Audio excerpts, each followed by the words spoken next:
Hello दोस्तों, मैं हूं प्रिंस और स्वागत करता हूं आपका मैग्नेट ब्रेन्स में। तो हम क्लास 10th में मैथ्स का अपना चैप्टर ट्रायंगल्स देख रहे थे और अपने इस चैप्टर के अंतर्गत प्रीवियस के कुछ लेक्चर से हम पाइथागोरस थ्योरम और पाइथागोरस थ्योरम की मदद से आने वाले रिजल्ट्स पे बेस्ड सवालों की सीरीज को स्टार्ट कर चुके थे और अपनी सवालों की सीरीज में ऑलरेडी हमने काफी सारे सवालों को सॉल्व भी कर लिया है। तो इसी सवालों की सीरीज में आगे बढ़ते हुए इस लेक्चर में एक और शानदार, जानदार, मजेदार board exam point of view से काफी ज्यादा इंपॉर्टेंट और क्रूशियल सवाल को सॉल्व कर लेते हैं। अब जैसा कि आप लोग देख पा रहे होगे सर कि यह सवाल एनसीईआरटी का एक ऐसा सवाल है जो कि ऑलरेडी एक बार बोर्ड एग्जाम में साल 2006 के कंपार्टमेंट में पूछा जा चुका है, यानी कि यह सवाल अपकमिंग बोर्ड एग्जाम्स के लिए भी काफी ज्यादा इंपॉर्टेंट हो जाता है। और अगर यह सवाल बोर्ड एग्जाम में आया सर तो कई तरीके से पूछा जा सकता है। यह सवाल हमसे बोर्ड एग्जाम में 1 मार्क्स में एमसीक्यू के फॉर्मेट में पूछा जा सकता है, या फिर यह सवाल सब्जेक्टिव वे में 3 मार्क्स में पूछा जा सकता है सर। तो सबसे पहले अपने सवाल को पढ़ के सवाल की कहानी देख लेते हैं। तो सवाल यहां पे कह रहा है sir, a point O in the interior of a rectangle ABCD is joined with each of the vertices A, B, C and D. Prove that OB square plus OD square is equal to OC square plus OA square. तो बिना time waste किए हुए सवाल की surgery पे चलते हैं, बिल्कुल ध्यान से सुनिएगा। तो अगर ये सवाल हमसे बोर्ड एग्जाम में पूछा जाता है सर तो फिगर के साथ भी पूछा जा सकता है, फिगर के बिना भी पूछा जा सकता है। अगर फिगर के साथ पूछा जाएगा तो उस केस में सवाल की एनालिसिस कंपैरेटिवली इजी हो जाएगी सर। और जब यह सवाल इस साल बोर्ड एग्जाम में पूछा गया था तो फिगर के साथ ही पूछा गया था। तो हो सकता है सर कि जब यह सवाल अगली बार बोर्ड एग्जाम में आए तो बिना फिगर के पूछा जाए। तो इस टाइप के सिचुएशन में सवाल के लैंग्वेज की मदद से फिगर तक कैसे पहुंचना है, सबसे पहले इसे सीख लेते हैं। बिल्कुल ध्यान से सुनिएगा। तो सवाल पढ़ के बहुत अच्छे से क्लियर हो रहा है सर कि सवाल के अंदर एक रेक्टेंगल पे चर्चा हो रही है, यानी कि हमें एक रेक्टेंगल बनाने की जरूरत है, एक रेक्टेंगल ड्रॉ करने की जरूरत है। तो फटाफट तरीके से जैसे आपकी मर्जी हो वैसे एक रेक्टेंगल को ड्रॉ कर लीजिए। आपकी मर्जी है सर आप अपना रेक्टेंगल इस टाइप का बना लीजिए, आपकी मर्जी है सर आप अपना रेक्टेंगल इस टाइप का बना लीजिए। तो मान लो मैं अपना रेक्टेंगल कुछ इस तरीके से इस टाइप का बना लेता हूं। अब बारी आती है रेक्टेंगल के नामकरण की। तो रेक्टेंगल के परिवार वालों ने ऑलरेडी रेक्टेंगल का नाम रख दिया है रेक्टेंगल ABCD। अब ध्यान से मेरी बात को सुनिएगा। तो अब मुद्दा यह है सर कि यहां पे हम जो क्वाड्रिलेटरल की नेमिंग के रूल्स जानते हैं उन रूल्स के हिसाब से रैंडमली अपने वर्टिसेस का नाम कैसे भी रख सकते हैं, या फिर वर्टिसेस के प्लेसमेंट पे कोई रिस्ट्रिक्शन है। हमने बहुत अच्छे से पढ़ा है सर कि क्वाड्रिलेटरल या फिर उससे बड़ा साइड वाला कोई क्लोज फिगर हो तो हमेशा कुछ रूल्स होते हैं, एक साइक्लिक ऑर्डर होता है जिसको फॉलो करते हुए नॉमेनक्लेचर करते हैं। तो उस साइक्लिक ऑर्डर के हिसाब से हम कई तरीके से नाम लिख सकते हैं। तो मुद्दा यह है सर कि साइक्लिक ऑर्डर के हिसाब से, रूल्स के हिसाब से क्या हम यहां पे किसी भी तरीके से नाम लिख सकते हैं, या फिर कोई स्पेसिफिक वे में हमें अपने वर्टिसेस को प्लेस करना होगा। तो सवाल पढ़ के बहुत अच्छे से क्लियर हो रहा है सर कि वर्टिसेस के प्लेसमेंट पे कोई भी रेस्ट्रिक्शन नहीं है, यानी कि आप क्वाड्रिलेटरल के नेमिंग के रूल्स के हिसाब से जैसे भी चाहे वैसे अपने वर्टिसेस का नाम रख सकते हैं। तो मान लो बिल्कुल रैंडमली मैं कहानी कुछ ऐसी शुरू करता हूं कि मैं इस वाले वर्टेक्स के साथ स्टार्ट करता हूं और कैसे मूव करता हूं, मान लो मैं यहां पे एंटी क्लॉकवाइज ऑर्डर में मूव करते हुए बाकी वर्टिसेस का नाम रख लेता हूं सर। तो A के बाद इस डायरेक्शन में B आएगा, इसके बाद इस डायरेक्शन में C और फाइनली D।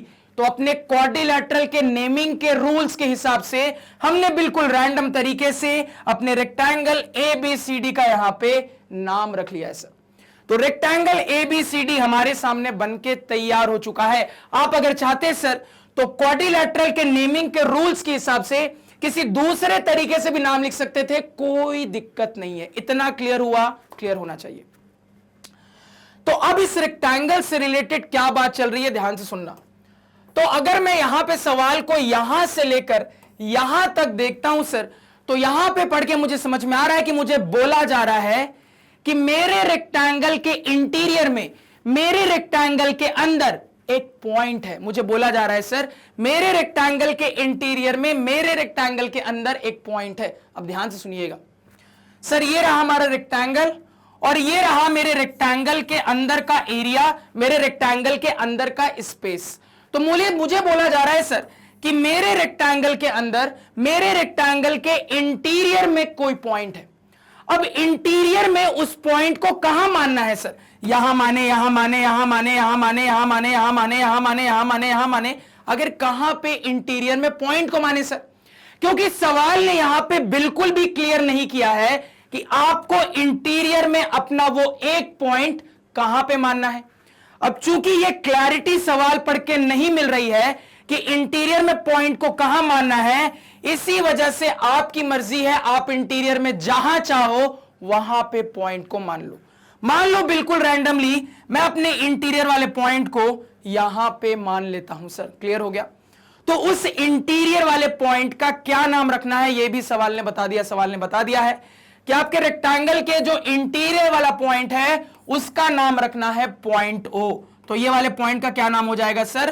पॉइंट ओ हो जाएगा। अब देखो आगे सवाल और क्या बता रहा है। तो अब आगे जाके सवाल बोल रहा है कि ये जो आपने रेक्टेंगल के इंटीरियर में अपने पॉइंट ओ को लोकेट किया है, उस पॉइंट को अपने रेक्टेंगल के सारे वर्टिसेस से ज्वाइन कर दीजिए। आगे बोला जा रहा है कि आपने अपने रेक्टेंगल के इंटीरियर में जिस पॉइंट को लोकेट किया है उस पॉइंट को अपने रेक्टेंगल के सारे वर्टिसेस से ज्वाइन कर दीजिए सर। तो इस पॉइंट को रेक्टेंगल के सारे वर्टिसेस से बारी बारी से ज्वाइन कर देते हैं। ध्यान दीजिएगा, मान लो सबसे पहले इससे ज्वाइन करते हैं, तो पॉइंट ओ को पॉइंट डी से हमने यहां पे ज्वाइन कर लिया सर। इसी तरीके से मान लो अब ए से ज्वाइन कर लेते हैं, तो वर्टेक्स ए से भी ज्वाइन कर लिया। इसके बाद मान लो सी से ज्वाइन कर लेते हैं, कर लिया सर। फाइनली बी से ज्वाइन करना था, इसको भी कर लिया। यानी जितनी बातें सवाल बोल रहा था उसको हमने डायग्रामेटिकली फिगर में रिप्रेजेंट कर लिया है। इतना समझने में कोई दिक्कत किसी को नहीं होनी चाहिए। फटाफट पहले इतना फिगर नोट डाउन करिए। तो क्या हमारा फिगर कंप्लीट हो गया? तो सर बहुत सारे सवालों के एक्सपीरियंस से आपको एक चीज रियलाइज होगी कि सर हमेशा प्रूफ डैट को देख लेते हैं और यह पता करते हैं कि प्रूफ डैट में जो भी टर्म्स हैं क्या वो सारे टर्म्स मेरे फिगर में दिख रहे हैं कि नहीं दिख रहे हैं। अगर वो सारे टर्म्स मुझे अपने फिगर में दिख रहे होते हैं तो उस पॉइंट पे कह देते हैं फिगर कंप्लीट हो गया। अगर सारे टर्म्स फिगर में नहीं दिख रहे होते हैं तो पहले उन टर्म्स को फिगर में शो करते हैं, तब जाके फिगर कंप्लीट होता है। तो एक बार प्रूफ डैट के हिसाब से ये चेक जरूर कर लीजिए कि प्रूफ डैट में जितने भी टर्म्स हैं वो सारे टर्म्स आपके फिगर में दिख रहे हैं कि नहीं दिख रहे सर। तो यहां पे चेक करते हैं ओबी। ओबी दिख रहा है क्या? बिल्कुल दिख रहा है सर। इसके अलावा ओडी, ओडी भी दिख रहा है सर, कोई दिक्कत नहीं है। ओसी दिख रहा है क्या? बिल्कुल दिख रहा है सर। ओए दिख रहा है क्या? बिल्कुल दिख रहा है सर। यानी अब फुल एंड फाइनल तरीके से मैं कह सकता हूं कि मेरा फिगर 101% कंप्लीट है। हमने बहुत ही अच्छे तरीके से अपना फिगर यहां पे कंप्लीट कर लिया। अब फिगर कंप्लीट कर लिया है तो बुक के फिगर में एनालिसिस को देख लेते हैं। ध्यान से यहां पे सुनिएगा, बुक के फिगर में यहां पे एनालिसिस को देख लेते हैं। ध्यान से सुनिएगा और चीजों को यहां पे समझने की कोशिश करिएगा सर। तो आप देख पा रहे होंगे कि बिल्कुल सेम टाइप का फिगर यहां पे जनरेट हुआ है।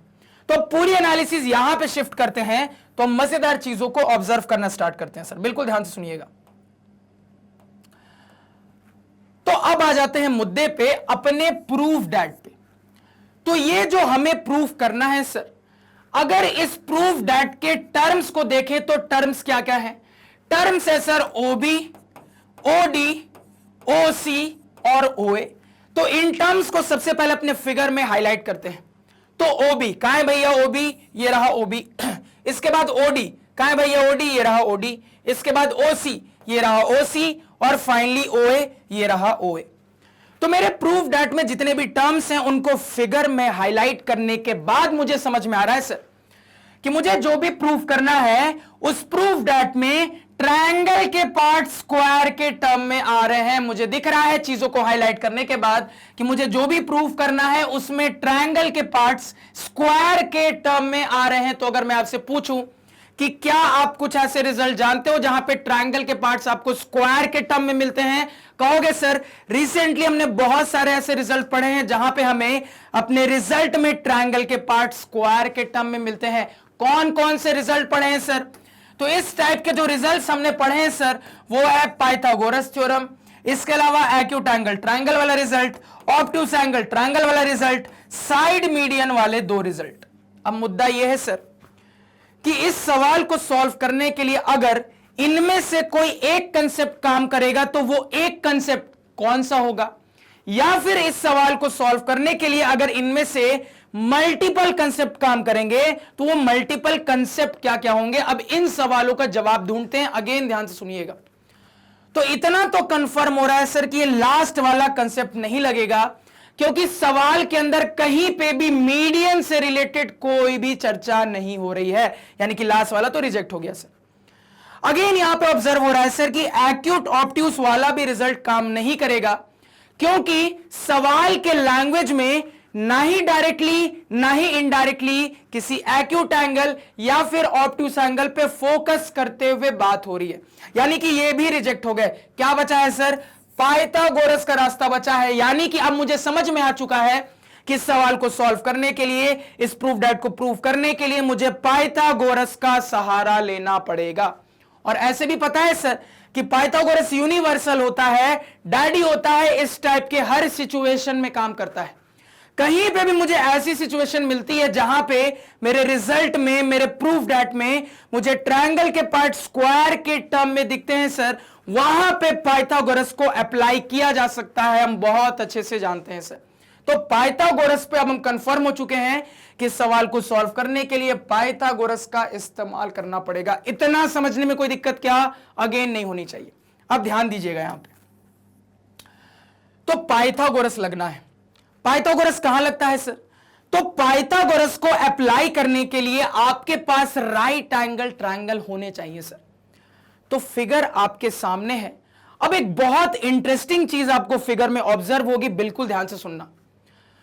तो कुल मिला के मुझे यह बहुत अच्छे से पता है सर कि ये जो क्वाड्रिलैटरल है ये एक रेक्टेंगल है, और रेक्टेंगल की एक बहुत इंपॉर्टेंट प्रॉपर्टी जानते हैं कि रेक्टेंगल के सारे इंटीरियर एंगल्स बराबर होते हैं और उनकी वैल्यू 90 डिग्री के इक्वल होती है सर। यानी कि रेक्टेंगल की इस प्रॉपर्टी के हिसाब से यह एंगल 90 डिग्री हो जाएगा सर, यह एंगल 90 डिग्री हो जाएगा सर, यह एंगल 90 डिग्री हो जाएगा सर, यह एंगल भी 90 डिग्री हो जाएगा सर। सही बात है। अब ध्यान से सुनिएगा कि क्यों इतना चीजें इंटरेस्टिंग है। तो पाइथागोरस को अप्लाई करने के लिए मुझे राइट एंगल ट्रायंगल चाहिए सर। तो बड़ी इंटरेस्टिंग बात यह है कि फिगर में इतने सारे 90 डिग्री होने के बावजूद एक भी राइट एंगल ट्रायंगल नहीं है। तो फिगर में इंटरेस्टिंग बात यह है सर कि इतने सारे 90 डिग्री एंगल्स होने के बावजूद एक भी राइट एंगल ट्रायंगल मुझे फिगर में ऑब्जर्व नहीं हो रहा है। आपको दिख रहा है क्या? नहीं दिख रहा होगा सर। तो बहुत इंटरेस्टिंग हो रहा है फिगर में कि इतने सारे 90 डिग्री एंगल्स है, लेकिन उसके बावजूद एक भी राइट एंगल ट्रायंगल मुझे अभी फिलहाल फिगर में नहीं दिख रहा है। तो इससे यह क्लियर होता है सर कि सवाल को सॉल्व करने के लिए लगाना है पाइथागोरस। पाइथागोरस के काम करने के लिए राइट एंगल्ड ट्रायंगल होना चाहिए, जो कि अभी फिलहाल मुझे अपने फिगर में दूर दूर तक नहीं दिख रहा है। यानी कि मुझे कुछ ना कुछ कंस्ट्रक्शन करके राइट एंगल ट्रायंगल लाना पड़ेगा। तो इससे भी यह क्लियर होता है कि यानी कि मुझे कुछ ना कुछ एक्स्ट्रा कंस्ट्रक्शन करके अपने फिगर में राइट एंगल ट्रायंगल लाना पड़ेगा, राइट एंगल ट्रायंगल को ड्रॉ करना पड़ेगा, तभी जाके पाइथागोरस को अप्लाई कर पाएंगे। इतना समझने में कोई दिक्कत नहीं होनी चाहिए। तो अब मुझे यह क्लियर है कि इस सवाल को सॉल्व करने के लिए कोई एक्सटर्नल कंस्ट्रक्शन करना पड़ेगा। कंस्ट्रक्शन क्या करना पड़ेगा? तो इस तरीके से कंस्ट्रक्शन करना पड़ेगा कि मुझे अपने फिगर में राइट एंगल ट्रायंगल दिखने लगे। अब फिर से मेरी बात को ध्यान से सुनिएगा, बिल्कुल ध्यान से।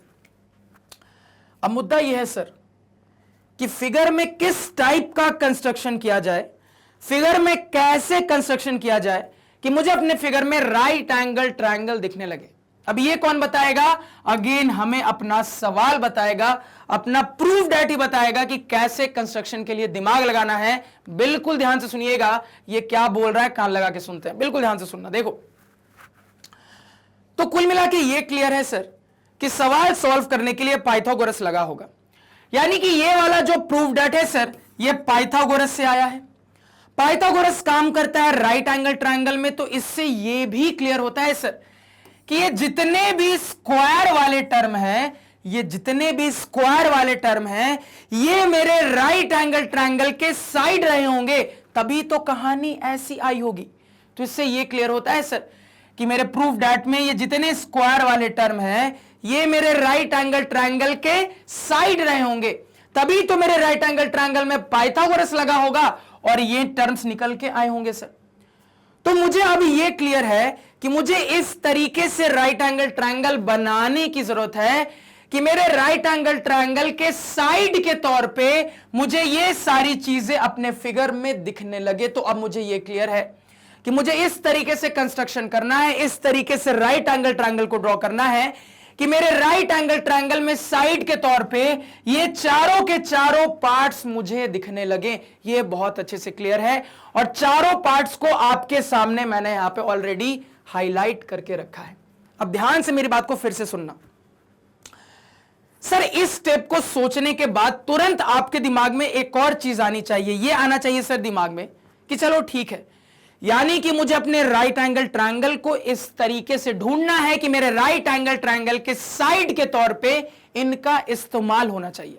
अब समझिएगा, जब इस सिचुएशन के लिए मैं राइट एंगल ट्रायंगल को ढूंढूंगा तो मैं कोशिश करूंगा कि कम से कम राइट एंगल ट्रायंगल के अंदर साइड के तौर पे ये पार्ट्स फिट बैठ जाए। क्या लाइन मैंने बोला बहुत इंपॉर्टेंट है, मैंने बोला तो जब मैं इस सिचुएशन में राइट एंगल ट्रायंगल को ढूंढूंगा तो मैं ये कोशिश करूंगा कि मेरे उस ढूंढे गए राइट एंगल ट्रायंगल में या फिर राइट एंगल ट्रायंगल्स में ज्यादा से ज्यादा पार्ट्स कम से कम राइट एंगल ट्रायंगल में साइड के तौर पे फिट हो जाए। मैं ये बोलना चाह रहा हूं सर कि जब मैं राइट एंगल ट्रायंगल ढूंढूंगा तो मैं ये कोशिश करूंगा कि मेरे राइट एंगल ट्रायंगल में साइड के तौर पे इनमें से ज्यादा चीजें कम से कम राइट एंगल ट्रायंगल में साइड के तौर पे फिट हो जाए।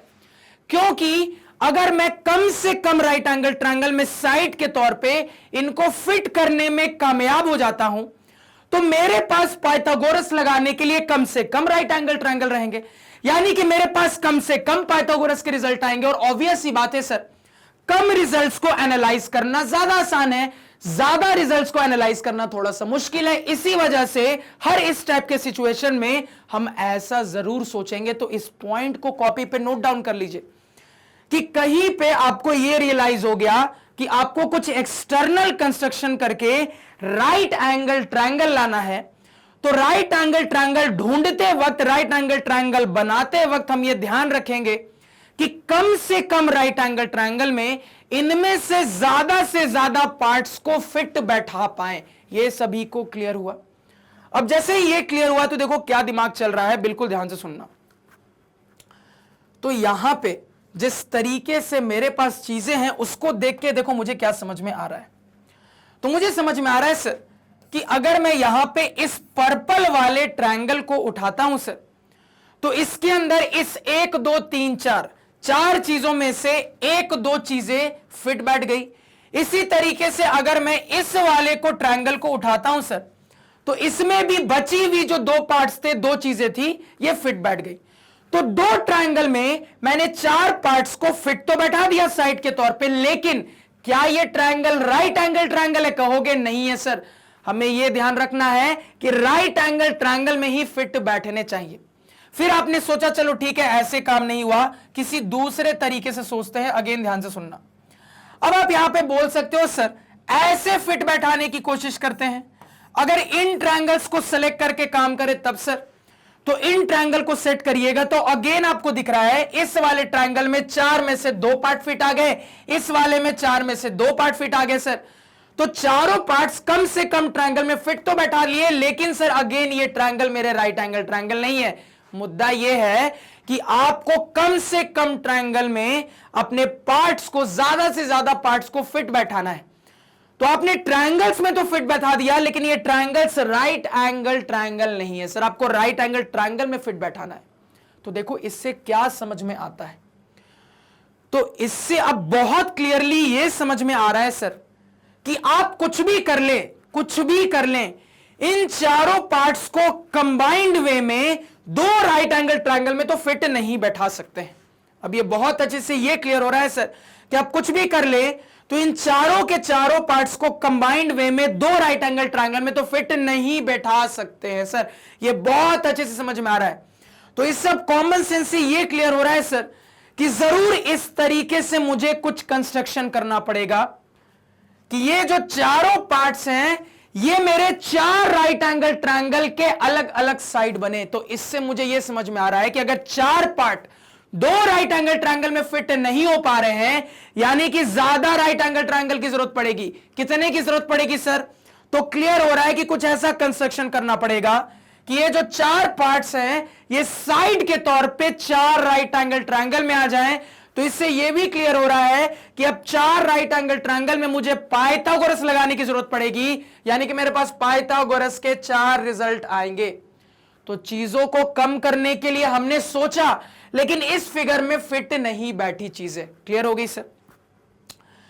तो अब बिल्कुल मेरे दिमाग में फिक्स है कि मुझे इस तरीके से राइट एंगल ट्रायंगल लाने हैं, मुझे इस तरीके से यहां पे कंस्ट्रक्शन करना है कि चार राइट एंगल ट्रायंगल में मेरे साइड के तौर पे ये चारों के चारों पार्ट फिट बैठ जाए सर। अब देखो क्या दिमाग लगाते हैं, ध्यान से सुनना। तो राइट एंगल ट्रायंगल अभी फिलहाल आपको नहीं दिख रहा है सर, आपको बनाने की जरूरत है, कंस्ट्रक्ट करने की जरूरत है। तो अगर मैं आपसे पूछूं कि एक राइट एंगल ट्रायंगल लाने के लिए सबसे आसान चीज क्या सोच सकते हो, तुरंत आपका जवाब होगा सर कि अपने एग्जिस्टिंग फिगर के अंदर अगर हम सही तरीके से सही जगह पे परपेंडिकुलर ड्रॉप कर दें तो राइट एंगल ट्रायंगल दिखने लगेंगे। क्या मैंने कहा सर? तो अगर मुझे यहां पे राइट एंगल ट्रायंगल लाना है, राइट एंगल ट्रायंगल को कंस्ट्रक्ट करना है, तो सबसे एफिशिएंट तरीका क्या हो सकता है? तो दिमाग में आ रहा है सर कि अगर अपने पहले वाले ओरिजिनल फिगर में, अगर अपने एग्जिस्टिंग फिगर में सही तरीके से सही जगह पे परपेंडिकुलर ड्रॉप कर लेंगे सर, तो राइट एंगल ट्रायंगल दिखने लगेगा। तो अब आपको रियलाइज हो चुका है कि राइट एंगल ट्रायंगल लाने के लिए कंस्ट्रक्शन कैसा करना है। कैसा कंस्ट्रक्शन करना है सर? परपेंडिकुलर ड्रॉप करना है।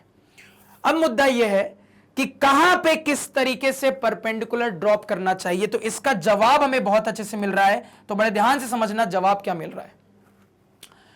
तो जवाब मुझे यह मिल रहा है सर कि ये जो मेरा इंटीरियर में पॉइंट O है, इस इंटीरियर वाले पॉइंट O से अगर मैं अपने रेक्टेंगल के इस वाले साइड के ऊपर एक परपेंडिकुलर को ड्रॉप कर देता हूं, तो उसके बाद मजेदार चीज ये हुई है सर कि मेरे पास ये एक राइट एंगल ट्रायंगल लाल वाला और मेरे पास ये एक काला वाला राइट एंगल ट्रायंगल बन के तैयार हो गया है। इस तरीके से हो गया है कि चार पार्ट में से ये एक पार्ट और ये दो पार्ट दो राइट एंगल ट्रायंगल में फिट बैठ गए। इसी तरीके से ये क्लियर हो रहा है सर कि अगर मैं अपने रेक्टेंगल में उस वाले साइड में एक परपेंडिकुलर को इसी पॉइंट से कुछ इस तरीके से ड्रॉप कर देता हूं, तो फिर से मेरे पास एक ये वाला राइट एंगल ट्रायंगल, एक ये वाला राइट एंगल ट्रायंगल क्रिएट हो गया है। इस तरीके से क्रिएट हो गया है कि इस वाले राइट एंगल ट्रायंगल में मेरा बचा हुआ एक पार्ट फिट आ गया, अगेन इस वाले राइट एंगल ट्रायंगल में मेरा बचा हुआ एक पार्ट फिट आ गया। तो कुल मिला के हमने जो सोचा था कि ये चार पार्ट चार अलग अलग राइट एंगल ट्रायंगल में फिट आएंगे, उसके हिसाब से कैसे कंस्ट्रक्शन करना पड़ेगा ये मेरे आंखों के सामने है। फटाफट पहले इतना नोट डाउन करो, फिगर को बना लो, ठीक है। अब देखो यहां पे तो कंस्ट्रक्शन कैसे करना है सर, ये मुझे बहुत अच्छे से समझ में आ चुका है। अब जिस तरीके से अगर मैं आपको बोलूं सर कि मान लो किसी इंसान से बहुत दिनों बाद मिले हो, तुम्हारे पास टाइम कम है, तुम कोशिश करो जल्दी से जल्दी काम करना है मुझे, तो उसका हाल चाल पूछने का क्या क्या तरीका हो सकता है। तो अगर किसी इंसान से बहुत दिनों बाद मिले हो और तुम्हारे पास टाइम कम है, फटाफट हालचाल पूछना है सर, तो एक तरीका यह हो सकता है कि बाकायदा आप अच्छे से पूछें कि और बताइए भैया जी क्या हाल है, ठीक है। और दूसरा तरीका यह हो सकता है सर कि आप सीधे बोले व्हाट्सअप। समझ रहे हो बात को सर? तो बिल्कुल उसी तरीके से यहां पे समझना बात को। अभी फिलहाल जो मैंने कंस्ट्रक्शन किया उसमें मैंने जरूरत के हिसाब से दो अलग अलग कंस्ट्रक्शन किए। एक परपेंडिकुलर यहां ड्रॉप किया, एक परपेंडिकुलर इसी पॉइंट से यहां पे ड्रॉप किया, दो अलग अलग कंस्ट्रक्शन किए।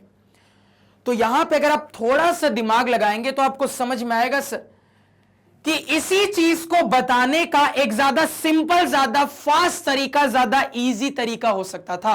कौन सा तरीका, ध्यान से समझना।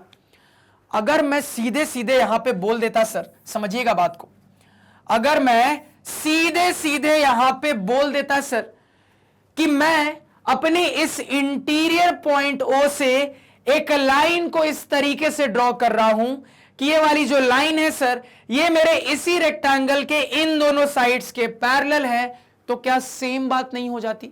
समझिएगा मेरी बात को।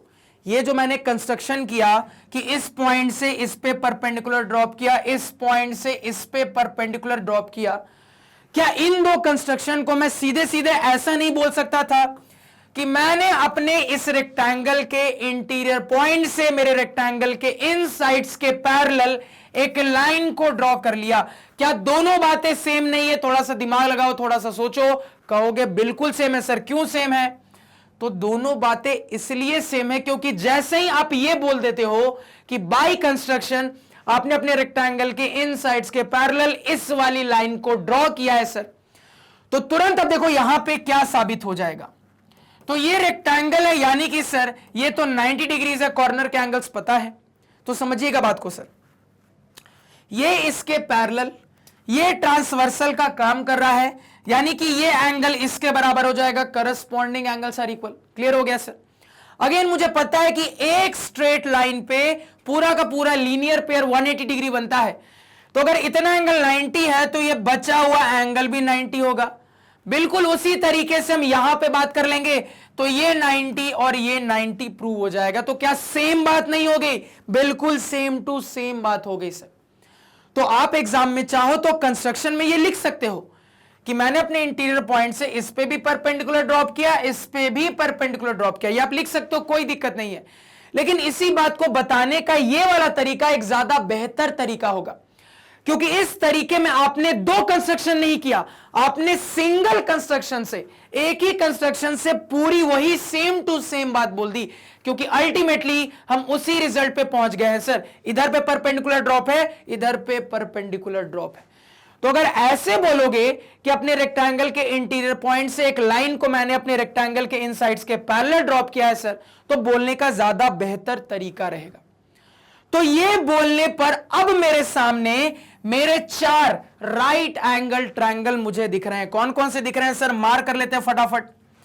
तो एक तो ये ब्लैक वाला दिख रहा है सर, इसके अलावा ये रेड वाला राइट एंगल ट्रायंगल दिख रहा है सर, इसके अलावा ये पर्पल वाला राइट एंगल ट्रायंगल दिख रहा है सर, इसके अलावा ये ब्लू वाला राइट एंगल ट्रायंगल दिख रहा है सर। यानी कुल मिला के कंस्ट्रक्शन करके हमने अपने टारगेट राइट एंगल ट्रायंगल्स को ढूंढ लिया है। तो हमें जो करना था वो हमने करके कंप्लीट कर लिया। क्लियर है? अब यहां पे आपके दिमाग में डाउट आना चाहिए, नहीं आ रहा है तो बहुत गलत बात है। देखो क्या डाउट आना चाहिए आपके दिमाग में, डाउट ये आना चाहिए सर कि इसी सेम फिगर में, पहले फिगर बना लेते हैं, ए बी सी डी, यहां कहीं पे पॉइंट इंटीरियर ओ है, ये इससे ज्वाइंट है, इससे ज्वाइंट है, इससे ज्वाइंट है, इससे ज्वाइंट है। तो आपके दिमाग में डाउट ये आना चाहिए सर कि आपने जो कंस्ट्रक्शन यहां पे ऐसे किया है, क्या इसी कंस्ट्रक्शन को मैं यहां पे ऐसे नहीं कर सकता था? आपके दिमाग में ये डाउट आना चाहिए सर कि आपने अपने फिगर में जो कंस्ट्रक्शन किया है, क्या इसी सेम कंस्ट्रक्शन को मैं कुछ इस तरीके से नहीं कर सकता था सर? अभी भी तो कहानी वही होती, क्योंकि मेरे टारगेट यूज होने वाले जो पार्ट्स हैं सर वो ये हैं।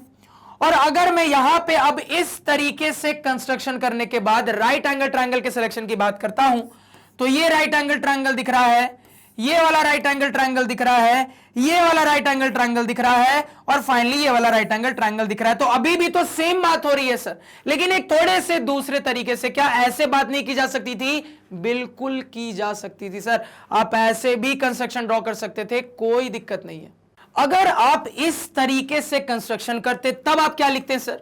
उस सिचुएशन में या तो आप ऐसा लिख सकते थे कि हमने अपने इंटीरियर पॉइंट ओ से सीडी के ऊपर परपेंडिकुलर ड्रॉप किया, इसके साथ साथ हमने अपने इसी इंटीरियर पॉइंट ओ से ए बी के ऊपर परपेंडिकुलर ड्रॉप किया, या फिर इससे भी बेहतर तरीके से आप यह बोल सकते थे कि हमने अपने इंटीरियर पॉइंट ओ से एक लाइन को इस तरीके से ड्रॉ किया है कि ये मेरे रेक्टेंगल के साइड एडी और बीसी से आपस में पैरेलल है सर। आप इसी बात को ऐसा भी बोल सकते थे। तो बिल्कुल सेम कहानी होगी, एनालिसिस पे कोई फर्क नहीं पड़ेगा, बस यहां पे इस तरीके से बात होगी, यहां पे इस तरीके से बात होगी सर। तो ये वाले तरीके पे पूरे सवाल को अच्छे से प्रेजेंटेशन के साथ सॉल्व करना आपका होमवर्क रहेगा। पहले होमवर्क नोट डाउन कर लीजिए। हम इस तरीके से सॉल्व करके देखते हैं, ध्यान से सुनिएगा सर। तो यहां पे कंस्ट्रक्शन कंप्लीट हो गया है, फिगर कंप्लीट हो गया है, कैसे काम करना है ये हमें बहुत अच्छे से समझ में आ चुका है। तो काम करना स्टार्ट करेंगे। तो कुल मिला के अब मुझे अपने 4 राइट एंगल ट्रायंगल इस तरीके से दिख रहे हैं कि मेरे 4 राइट एंगल ट्रायंगल में ये 4 पार्ट साइड के तौर पे इस्तेमाल हो रहे हैं, यानी कि यहां पे मेरे पास 4 राइट एंगल ट्रायंगल से 4 पाइथागोरस के रिजल्ट आएंगे। उन्हीं रिजल्ट्स को किसी ना किसी तरीके से मुझे कंबाइन करना पड़ेगा, तब जाके ये फाइनल रिजल्ट आएगा सर। तो पहले अपने सारे रिजल्ट्स को लिख लेते हैं, ध्यान से सुनिएगा। सबसे पहले अपने ब्लैक वाले राइट एंगल ट्रायंगल के लिए बात कर लेते हैं। तो ब्लैक वाले में पाइथागोरस लगाएंगे सर, तो यहां पे हम बोल देंगे, इसको थोड़ा सा पीछे से लिखते हैं, जगह की जरूरत पड़ेगी। ओडी स्क्वायर बराबर क्या बोल देंगे सर, ओडी स्क्वायर बराबर डीई स्क्वायर प्लस ओई स्क्वायर। तो ब्लैक वाले राइट एंगल ट्रायंगल में पाइथागोरस लगा के रिजल्ट लिख लिया। अब लाल वाले राइट एंगल ट्रायंगल में यही काम करते हैं। लाल वाले में पाइथागोरस लगाएंगे तो लिख लेंगे सर ओ स्क्वायर बराबर ए स्क्वायर प्लस यहां पे क्या हो जाएगा ओ ई स्क्वायर। क्लियर हो गया सर। अब पर्पल वाले राइट एंगल ट्रायंगल में पाइथागोरस लगाते हैं, तो पर्पल वाले में लगाएंगे सर, तो लिख लेंगे यहां पे ओ सी स्क्वायर बराबर क्या हो जाएगा सर, ओ सी स्क्वायर बराबर C F square plus O F square. अब फाइनली ब्लू वाले राइट एंगल ट्रायंगल में पाइथागोरस लगा लेते हैं, तो ब्लू वाले में लगाएंगे सर, तो हो जाएगा यहां पे ओ बी स्क्वायर बराबर बी एफ स्क्वायर प्लस क्या हो जाएगा सर, ओ बी स्क्वायर। तो अपने 4 राइट एंगल ट्रायंगल से आने वाले 4 पाइथागोरस के रिजल्ट मेरे सामने है। अब मुद्दे का सवाल, 100% का सवाल, कि इन रिजल्ट्स को कैसे कंबाइन किया जाए सर, कि हम अपने रिजल्ट्स की मदद से इस फाइनल वाले टारगेट पे पहुंच जाएं।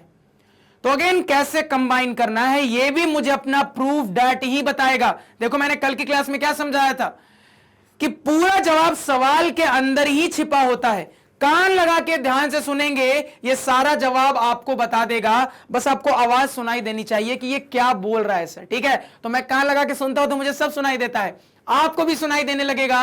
मेरे साथ साथ सीखिए, चीजों को जैसे बताता हूं वैसे सोचने की कोशिश करिए सर। अब ध्यान से सुनिएगा। तो इस प्रूफ डैट से समझ में आ रहा है कि रिजल्ट्स कैसे कंबाइन होने चाहिए। देखो कैसे कंबाइन होंगे।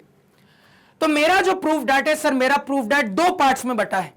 एक है राइट हैंड साइड वाला पार्ट, एक है लेफ्ट हैंड साइड वाला पार्ट। तो जिस तरीके से यहां पे अरेंजमेंट है सर दोनों साइड में, इस अरेंजमेंट को ऑब्टेन करने के लिए सोचते हैं, इस अरेंजमेंट को कैसे लाना है इन रिजल्ट्स की मदद से, उस पे सोचना स्टार्ट करते हैं। तो किसी भी एक साइड के साथ स्टार्ट करिए, आपकी मर्जी है। मान लो मैं लेफ्ट हैंड साइड के साथ स्टार्ट करता हूं।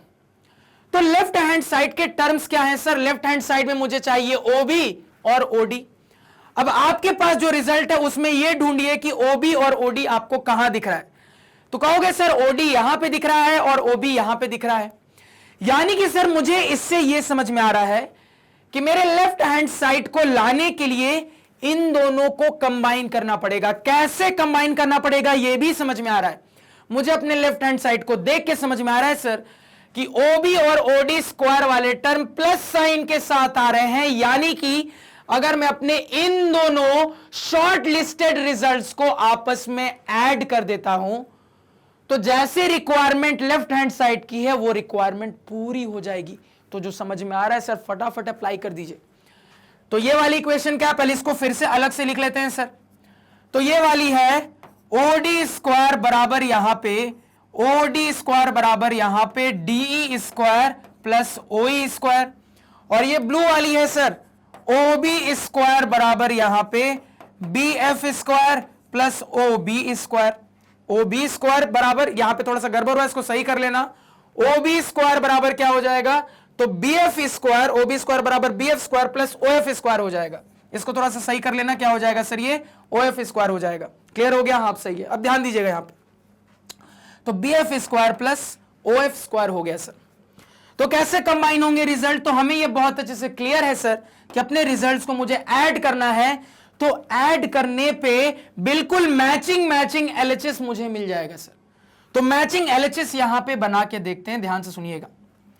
तो यहां पे हो जाएगा sir OD square plus OB square बराबर, अब राइट साइड में सर ऐड करने पे हो जाएगा DE square plus OE square plus BF square plus OF square, यही हो जाएगा। इसको समझने में कोई दिक्कत किसी को नहीं होनी चाहिए, ठीक है सर। तो मुझे जो प्रूफ करना है उसका LHS हम ले आए हैं सर, और LHS कुछ इस तरीके से आ रहा है। अब बिल्कुल यही सेम काम RHS के लिए करते हैं, ध्यान से सुनिएगा। तो अगेन सवाल वही है सर कि RHS में OC और OA मुझे दिख रहा है, तो OCA OA आपको कहां पे दिख रहा है, तो कहोगे सर ये डबल टिक वाले रिजल्ट में मुझे OC और OA दिख रहा है, यानी कि जिस तरीके से RHS की रिक्वायरमेंट है कि OC OA वाले टर्म्स प्लस साइन के साथ आने चाहिए सर, तो मुझे अपने इन दोनों शॉर्ट लिस्टेड इक्वेशंस को, इन दोनों शॉर्ट लिस्टेड रिजल्ट्स को आपस में ऐड करना पड़ेगा।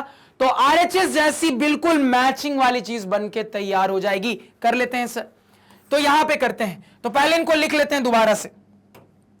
तो OA स्क्वायर बराबर यहां पे AE square plus OE square, इसके बाद सर ये वाला डबल टिक हो जाएगा OC स्क्वायर बराबर यहां पे CF square plus OF square.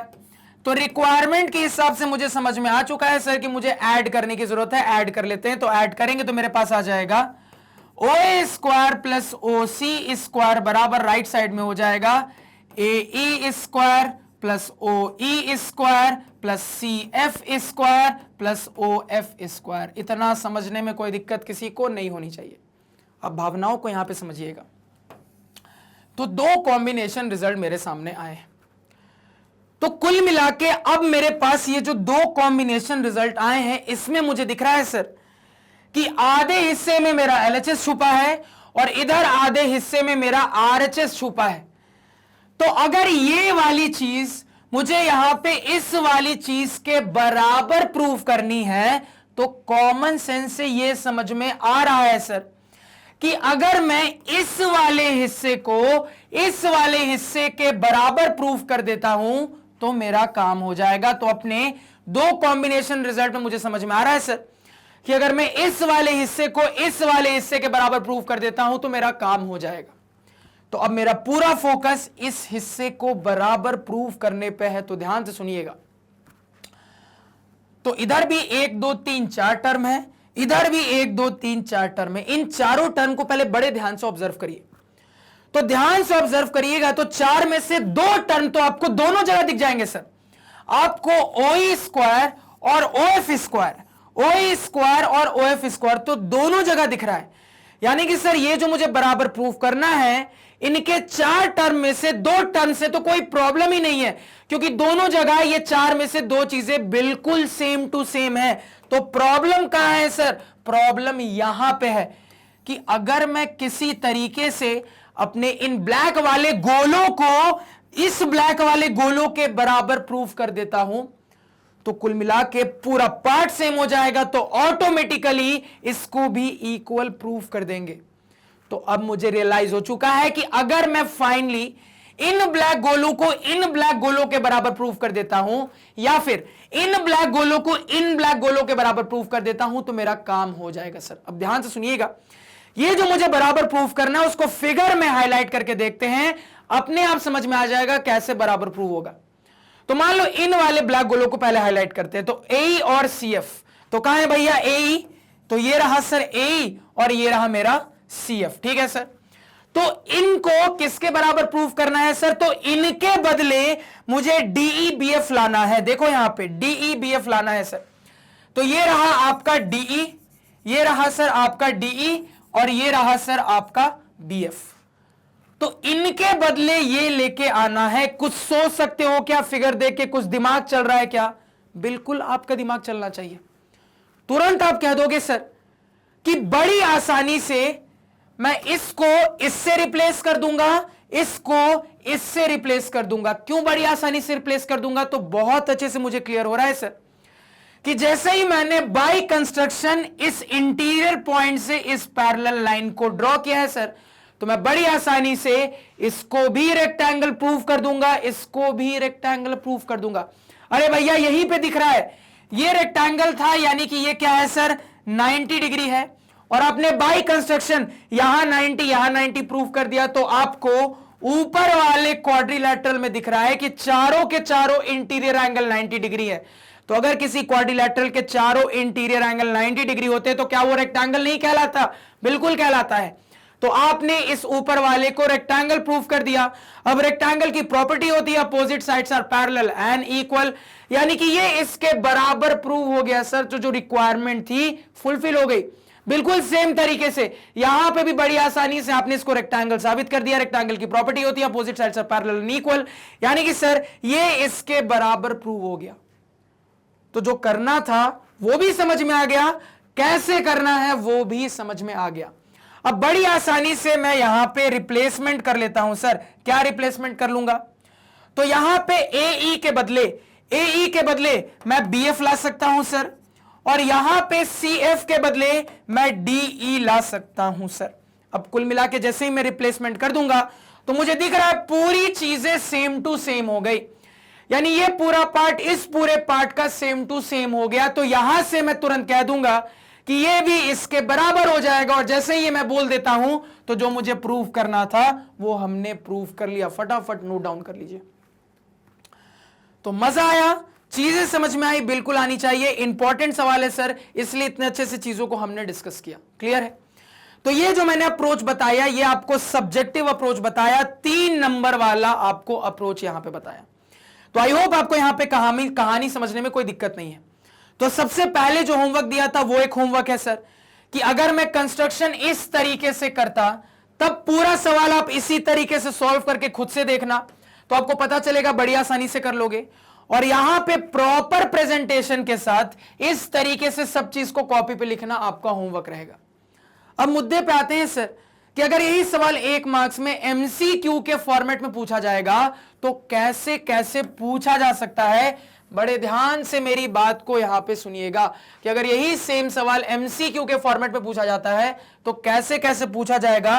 बड़ी इंटरेस्टिंग एनालिसिस होने वाली है, बिल्कुल ध्यान से सुनिएगा। तो सर 1 नंबर MCQ फॉर्म में यह सवाल हमसे फिगर के साथ भी पूछा जा सकता है, फिगर के बिना भी पूछा जा सकता है। कोई भी केस हो कोई दिक्कत नहीं है, क्योंकि फिगर तक कैसे पहुंचना है ये हम बहुत अच्छे से जानते हैं। अब देखो सवाल कैसे कैसे MCQ में पूछा जा सकता है। तो सबसे पहली देखो वैरायटी यहां से क्या बनेगी। तो फिगर दे भी सकता है, नहीं भी दे सकता है। आपको सवाल यहां से लेकर यहां तक लिख देगा, इसके बाद बोलेगा, ये वाली लाइन आपको नहीं लिखेगा, इसके बाद आपको बोल देगा which of the following statement is true. ठीक है, और आपको 4 ऑप्शन दे देगा, 1 2 3 4 करके इस तरीके से क्या क्या ऑप्शन दे देगा। मान लो पहला ऑप्शन दे देगा यहां पे OB square minus OD square बराबर OC square plus OA square. दूसरा ऑप्शन दे देगा OB square plus OD square बराबर OC square plus OA square. तीसरा ऑप्शन दे देगा OB square plus twice of OD square बराबर thrice of OC square plus OA square, और इसी तरीके से कुछ चौथा ऑप्शन आपको दे देगा। तो क्या सही टिक मारोगे? आप तुरंत सही टिक मार दोगे, ये दूसरा वाला ऑप्शन। और यहां पे मैं आपको कहूंगा सर कि ये जो रिजल्ट आया है ना, ये रिजल्ट काफी इंपॉर्टेंट है, सीधे याद कर लीजिए, काफी इंपॉर्टेंट रिजल्ट है, क्योंकि इस रिजल्ट पे बेस बहुत सारे सवाल फ्रेम किए जा सकते हैं ऑब्जेक्टिव के पॉइंट ऑफ व्यू से। तो इस रिजल्ट को सीधे याद कर लो। और देखो सीधे दिमाग में रखने का बहुत आसान तरीका है। क्या आसान तरीका? ध्यान से समझना। फिगर को देखो थोड़ा सा, इस लाइन को मैं फिर से गायब कर देता हूं, फिगर को थोड़ा यहां ध्यान से देखना, बिल्कुल ध्यान से। तो मेनली मेरे पास कुल मिला के यही वाला फिगर है सर। अब इस फिगर में जब एनालाइज किया जाए तो आपको दिख रहा होगा सर कि ये कंबाइंड, समझिएगा बात को यहां पे सर, ये जो कंबाइंड है सर, ये डायगोनल जैसी एक लाइन है। अगेन आपको दिख रहा है सर कि अगर मैं यहां पे कंबाइंड वे में गिनूं तो ये लाल वाली लाइन भी डायगोनल जैसी लाइन है। तो रिजल्ट याद रखने का बहुत आसान सा तरीका ये है सर कि आपको ये याद रखना है कि अगर एक रेक्टेंगल के इंटीरियर में कोई भी पॉइंट ले लिया जाता है और उस पॉइंट को सारे वर्टिसेस से ज्वाइन कर लिया जाता है, तो जो डायगोनल जैसी लाइनें मिलती है ना, उन डायगोनल जैसी लाइनें के जो भी पार्ट्स होंगे, उन पार्ट्स के स्क्वायर के सम आपस में बराबर होंगे। क्या क्या कहा मैंने बोला सर कि इस तरीके से ज्वाइन करने के बाद जो डायगोनल जैसी लाइनें मिलती हैं, उन डायगोनल जैसी लाइनों के जो पार्ट्स होंगे, उन डायगोनल जैसी लाइनों के जो पार्ट्स होंगे, उनके स्क्वायर का सम आपस में बराबर होगा। कैसे सर? तो एक साइड में आपके एक ही डायगोनल के पार्ट जाएंगे, दूसरे साइड में दूसरे डायगोनल के पार्ट जाएंगे। जैसा कि यहां पे ऑब्जर्व करो सर, ओबी ओडी एक साथ आ रहा है, तो ये रहा आपका ओबी, ये रहा ओडी। तो एक ही डायगोनल के दोनों पार्ट एक साथ आ रहे हैं सर, स्क्वायर के सम के फॉर्म में। अगेन आगे देखिए, ओसी ओए आ रहा है सर, तो ये रहा ओसी, ये रहा ओए, यानी कि अगेन दूसरे साइड में दूसरे वाले डायगोनल के पार्ट्स स्क्वायर के सम में दिख रहे हैं। तो बड़ा आसान तरीका याद रखने का कि एक रेक्टेंगल में अगर एक इंटीरियर पॉइंट को कहीं पे भी कंसीडर किया जाता है और उसको अपने रेक्टेंगल के सारे वर्टिसेस से ज्वाइन कर लिया जाता है, तो जो डायगोनल जैसी लाइनें मिलती हैं, उन लाइनों के पार्ट्स के स्क्वायर का सम आपस में बराबर होता है। कैसे होता है सर? तो एक साइड में एक ही डायगोनल के पार्ट्स आएंगे, दूसरे साइड में दूसरे डायगोनल के पार्ट्स आएंगे। बड़े सिंपल तरीके से ऐसे याद रख सकते हो इस रिजल्ट को। इसको भी कॉपी पे अपने लैंग्वेज में नोट डाउन कर लो। तो सीधे रिजल्ट अगर आपको ये याद है, तो जैसे ही आप ऑप्शन देखोगे, आपको कुछ भी सॉल्व नहीं करना, कुछ भी प्रूव नहीं करना, खट से ऑप्शन नंबर 2 को टिक कर दोगे, जो कि सही ऑप्शन होगा। क्लियर हो गया सर? अब देखो दूसरे तरीके से कैसे यहां पे एमसीक्यू पूछा जा सकता है। दूसरा तरीका ध्यान से देखना। तो दूसरे तरीके में सवाल क्या करेगा, डायग्राम दे भी सकता है, नहीं भी दे सकता है। ये ब्रैकेट वाली पूरी बात बोलेगा। इसके बाद देखो सवाल क्या बोलेगा, इसके बाद सवाल बोलेगा नाउ, क्या बोलेगा? Now O B square plus O D square is equal to what, ऐसे सवाल बोल देगा। 4 ऑप्शन आपको दे देगा, 1 2 3 4। मतलब इतने जोर से गिरा कि मैं पढ़ाते पढ़ाते डर गया। क्या दिक्कत है? होता है कभी कि पढ़ाने में इतने मगन हो जाते हैं ना कि थोड़ा भी एक्सटर्नल डिस्टर्बेंस होता है तो इंसान थोड़ा सा फ्लिंच कर जाता है। ठीक है, अब ध्यान दीजिएगा यहां पे। तो ऐसे भी एमसीक्यू के फॉर्मेट में आपसे सवाल पूछा जा सकता है सर, कि आपसे बोल देगा कि ये जो पूरी चीज होगी ये किसके बराबर होगी। अब आपको यहां से पता है कि ये पूरी चीज इसके बराबर होगी, तो देखो ऑप्शन कैसे कैसे फ्रेम करेगा। पहला ऑप्शन ओसी स्क्वायर माइनस ओए स्क्वायर, दूसरा ऑप्शन ओसी स्क्वायर प्लस 2OA स्क्वायर, तीसरा ऑप्शन ओसी स्क्वायर प्लस OA स्क्वायर, और फाइनली चौथा option 3 times of OC square plus 2 times of OA square. तो सही क्या टिक करके आ जाओगे?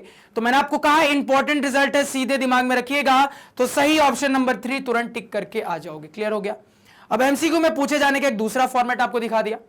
अब फाइनली तीसरा और आखिरी फॉर्मेट दिखाता हूं एमसीक्यू का, और ये वाला फॉर्मेट एमसीक्यू के सारे फॉर्मेट में सबसे ज्यादा इंपॉर्टेंट है।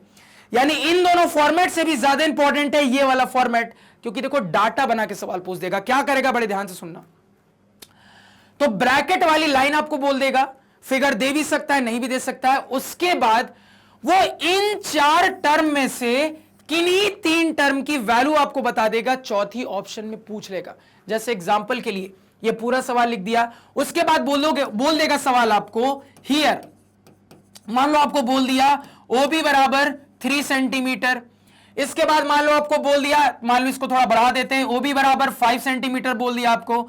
इसके बाद आपको बोल दिया ओडी बराबर मान लो आपको यहां पे बता दिया 2 सेंटीमीटर। इसके बाद आपको बोल दिया ओसी बराबर मान लो क्या बोल दिया, तो ओसी बराबर आपको बोल देगा 4 सेंटीमीटर, और आपसे फाइनली ओए पूछ लेगा क्या होगा। और 4 ऑप्शन 1 2 3 4 ऑप्शन आपको अलग अलग वैल्यू दे देगा सर। तो सीधे रिजल्ट दिमाग में है, इक्वेशन फ्रेम कर लेंगे, उसमें डेटा को पुट करेंगे, सॉल्व कर लेंगे, वैल्यू आपके सामने होगी। इतना समझने में कोई दिक्कत किसी को नहीं होनी चाहिए सर। तो इस सवाल की बहुत अच्छे से मैंने आपको एनालिसिस दिखाई, क्योंकि मैं आपको पहले ही बता रहा हूं कि यह सवाल आपके एमसीक्यू फॉर्मेट से भी काफी इंपॉर्टेंट हो जाता है। तो सब्जेक्टिव पॉइंट ऑफ व्यू से तो इंपॉर्टेंट है ही, एमसीक्यू फॉर्मेट से भी काफी इंपॉर्टेंट है। अब आपको जरूर लगता होगा कि सर एक सवाल को इतना ज्यादा आखिर क्यों समझाते हैं। देखो समझिए बात को, बिल्कुल ध्यान से सुनिए।